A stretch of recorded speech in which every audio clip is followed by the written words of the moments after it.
Hey, Professor. My second short assignment, and I'm going to answer the question number two, which is can you tell a story uh, alongside comparison of Sartre's nausea? And yes, I can actually. When I read that, I actually could take a lot from it and apply it to my own life. But the one that I like to focus on the most surprisingly, is the one with the museum and Rokanth walking around and looking for all the photos and deciding, these people had a right to live and had a right to existence because they've been, put forever, immortalized in these photos. Um, and I think, in my own way, everybody has that kind of approach to life and the people they know in some way. We all look at people whom we go, I want to live up to his standards, or I don't want to be like that person. The example I would use would be if we're talking about the photo of the bachelor who lives selfishly, dies alone. We all know those people who are just so selfish and they care about money or power or not helping other people when they need it or other things. They're the bachelors of our lives. I've known a couple of them who just don't care at all what happens. Um, and Roehampton stated that when he saw that photo, it kind of not in a way disturbed him, but he was unnerved by it as why that photo was there. But he didn't focus on it for too long. If you go back and notice that, but then we go forward more, and he starts to feel like the pictures are looking at him and judging his worth. The one that seems to do this the most is the picture of the king, which I like to think as that one figure who, in everybody's lives, we all try to strive to be because they, in our minds, have had a just life. Um, as far as Roehampton goes, he looks at this photo and he feels like it's staring back at him, and he's going through all these things of why this man must have had this kind of portrait, and it was the man who lived for other people, always helped other people. He lived a very noble life, and he looks at all these photos and he comes to the conclusion, and I quote, it says, "It is true, I had always known it. I hadn't the right to exist." And he says this looking at these photos, like, these people had a right to exist. They had something here, but I have none whatsoever. And I counter that as saying, just because I would look at somebody's photo, saying I can never be that man. He was a better man than I am, so I have therefore no right to exist. I would say no, that's not right.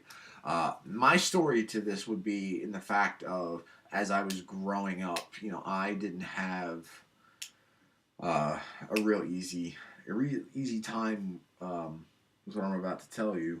But when I was growing up, I had a king, and it was my grandfather. My grandfather was my king, and he was the man who did everything for his family. His family came first, no matter what it was. If he couldn't put food on the table because he didn't work enough or he didn't get paid enough, he worked twice as hard to make sure he could. He busted his butt for so long, and at the end of his life, it had just caught up with him. And I was only 6 at the time when this happened. Now, you wouldn't think that, hey, you're 6 years old and you have such a personal connection to this person. But I actually had a very, very close connection to my grandfather. He was, in more ways, a bigger role model for me than my own father was. Um, and for me, that's important because, you know, we literally actually have a photo of him. When he was buried, they had a painted photo of him in this very noble position, very radiant, all that kind of thing. And it hangs downstairs in my basement. So every time I walk in my basement, he too has that kind of, thing where he's kind of looking back at you, and it's kind of, you can tell he's looking clean into your soul, even if it's just a photo.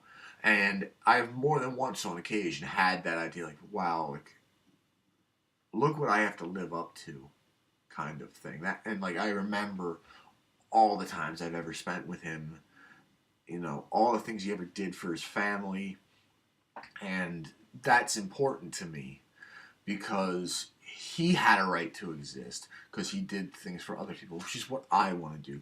But I wouldn't take the Rocantin approach of going, I don't have a right to live because look what that man achieved, and I'll never achieve that. That doesn't fly with me because I believe that I have, if not more of a will and a right to achieve exactly what he did and hold that same kind of, place of awe for maybe my grandchild that he held for me. And that's very encouraging for me. You know, I look at these photos and I do. I know that feeling of being just stared at.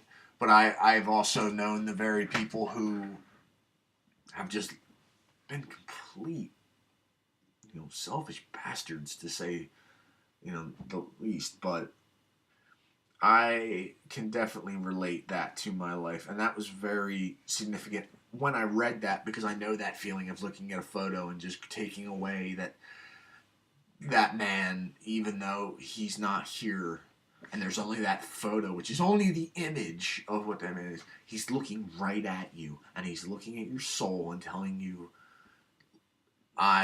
look at me, look who I am, and it brings back these memories and this surge of emotions, and I can remember every time I was with him, exactly what we did, to the dot. And for me, looking at those photos doesn't dishearten me it says, I haven't the right to exist, as Rocantin says. I do have a right to exist because in my mind, I have the right to live the life that man would be proud of. And the man he would want me to be. And no matter how many times I walk by that photo, I'll always go, did I do it right, Pop? Did I do something right? Did I do something wrong? Maybe, am I appeasing you? Would you be proud of me? We all have that. We don't take away from photos that I don't have a right to. We go, well, I hope I can live up to your legacy. Because I want nothing more than to live up to that legacy that my grandfather had. Because it was so much fun. I'm so proud to be called a Thompson for that. And, photos can have a very powerful thing, but Rocantin does not seem to think that his life is of any worth just because he doesn't have a photo.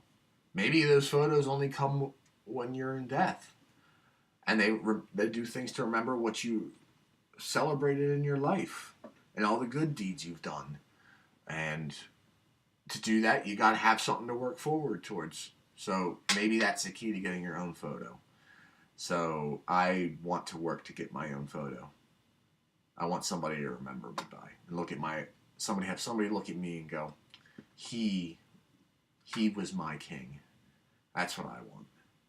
So I hope you enjoyed my little story here because I want to be my own king. I want my own photo. Thanks.